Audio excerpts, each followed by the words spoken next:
Now this, I need to be relatively careful because this is a multi-purpose path. This is a hiking, running, and potentially bicycle path.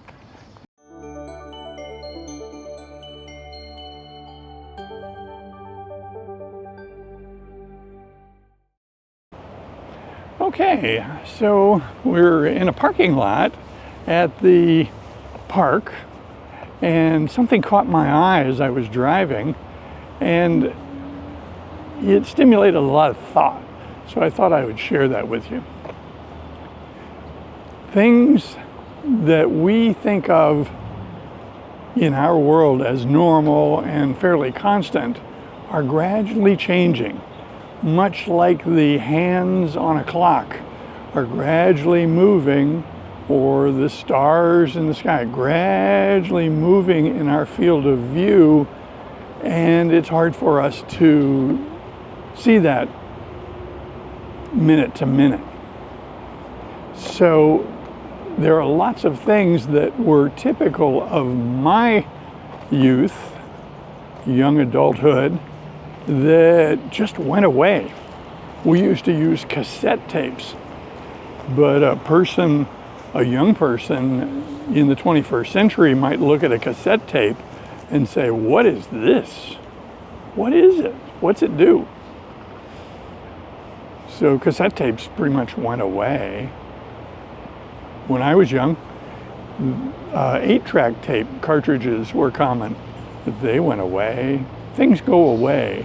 And I'm not concerned about that. I'm not looking to celebrate the good old days. It's just that things change. Now, the thing that caught my eye is right here, and I will bring it into view. And it's just an example of one of the things that used to be commonplace that's now uncommon. Do you see it? That's a phone booth. Wow. I haven't seen one of those in a long time. Now, when I was young, I would use a telephone booth because I didn't have a cell phone. No, I had a dime. It was typical that you wanted to call home, you had to have a dime. You had to have 10 cents and you'd put it in there, and when you dropped it into the phone, it would ding.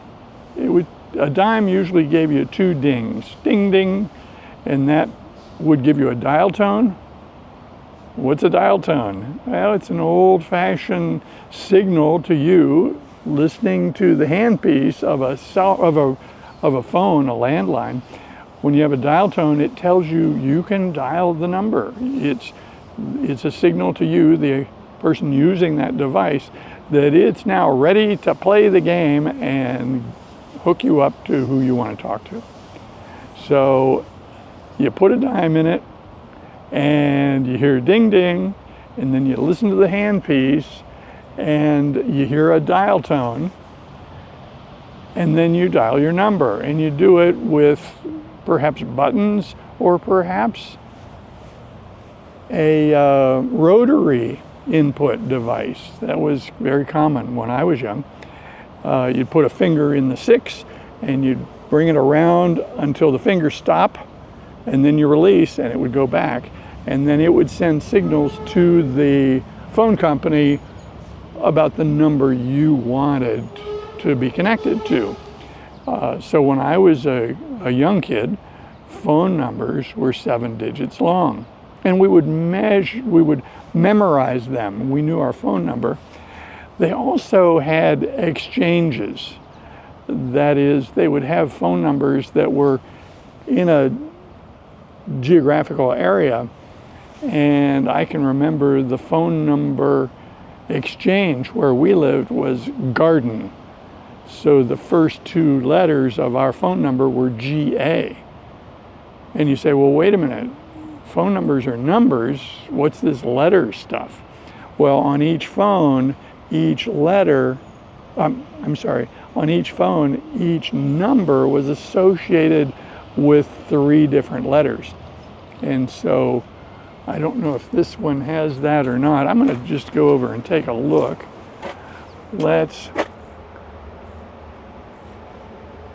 let's look at this phone.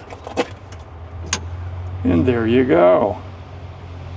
So those are the numbers, and each number, starting with 2, has 3 letters associated with it. So GA would be 4-2. So I was on the 4-2 exchange. This is a working pay telephone. It takes 50 cents now. So things have changed. Things have changed a lot. I don't feel badly about it. I find it kind of charming to see an old payphone, since I haven't seen one in a long time. It brings up a feeling of nostalgia. It brings up a feeling of familiarity with the past. I don't want to be overwhelmed by nostalgia, but I can appreciate it. If I see something old and interesting, or something that reminds me of my past, that kind of nostalgia is very, very human, very, very, very common in human experience. So I stopped to show you a payphone. These are uncommon in the US. You just don't see them very often. Everybody's using cell phones. We're in another part of the park. Again, mowed grass. You can see little tufts of dirt interrupting the lawn, interrupting the grass, and that is the work of gophers. There are some mammals common in the US that burrow like that. In this area, those are made by gophers. There is also a smaller version of a gopher it's very different in its appearance, called a mole. And then there's another one beyond that called a vole, V-O-L-E, vole. So as you look at this lawn, this grass that's been mowed by the personnel here at this park, you can see those tufts of dirt, and that's the work of gophers. Now I'm going to direct your attention up here to this tree branch. And look at those leaves. These leaves have a very peculiar shape. They're fan-shaped, and these are the typical leaves of a ginkgo tree. Now, ginkgo is non-native. Ginkgo is a type of tree typical of Asia, Southeast Asia, not typical of the US, but they have been planted here, and for the most part they have not been a problem. We don't really look at a big problem with ginkgos being an invasive species. They don't take over, they don't create a lot of problems, so not to worry. Here's a bush here, has no flowers on it. I can't really identify it. Sometimes we identify different shrubs because of the flowers, the very characteristic flowers that come out. Now this, I need to be relatively careful because this is a multi-purpose path. This is a hiking, running, and potentially bicycle path. And so as I cross it, I want to be reasonably careful. So we're coming up on the lake. And this is why a lot of people come here, is this lake. Today there's not much wind. There's wind up in the hills, but there's not much wind here. This is very calm, which is great news if you want to see something like this. But it's terrible news if you want to sail a sailboat. A day like today, if you have a sailboat, you either don't sail or you look at another method of propulsion like rowing or an electric motor or something like that. You can see down just to the left across the lake there is a bridge. It's got an arch, and the arch the arch is part of the structure of the bridge to make it strong so that it can span the distance. The same bridge without an arch might not be strong enough for the loads on it. This tree right in front of us is a eucalyptus tree, also non-native. They have a very characteristic smell, very aromatic smell, and you may be familiar with eucalyptus being used as a scent in beauty products, for instance. Eucalyptus. Again, I'm making a distinction. It's a non-native tree, but it's not really considered an invasive species. You'll see in California large groves of eucalyptus trees. They tend to blow down in windstorms, and in fire they burn like paper. But other than that, they're rather charming. Wow, so this is an interesting story right here. You remember I just said that eucalyptus tends to blow down in storms. Well, look at this. I, right on cue, have evidence of what I said. You can see that the roots have been broken off, but this tree has tipped over, no doubt, in a windstorm. This limb is now in contact with the ground. That limb was severed. And now you can look at the evidence before you and figure out the story. This tree blew down years ago, and these vertical or near vertical trunks coming out of the old part of the tree are the new growth that occurred after the tree blew down. So here we've got the old limb that when it blew over came into contact with the ground.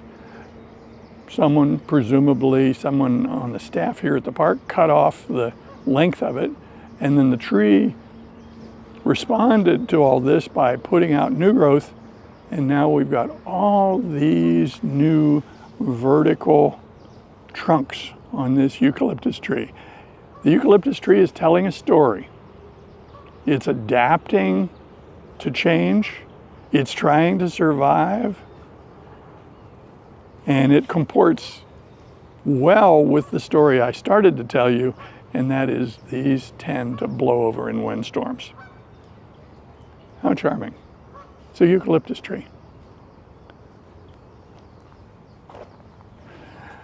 So lakes have shores, much like oceans have beaches. This is the shore of the lake. And this lake is man-made. How do we know that? Well, let's show you. It's pretty clear.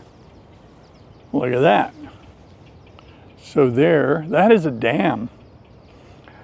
So to the right and to the left, there is the earthwork that makes up most of the dam.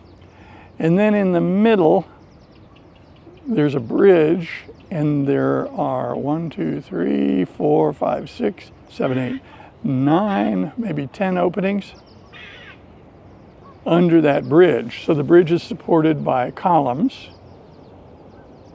or piers. You can call them either way, columns or piers. And the roadway would be usable by cars. I don't think it's open right now. So under that bridge, you can see the water comes right up to the bridge, and then there's a line. And that is the spillway. That's where the manager of the dam controls the flow of the water.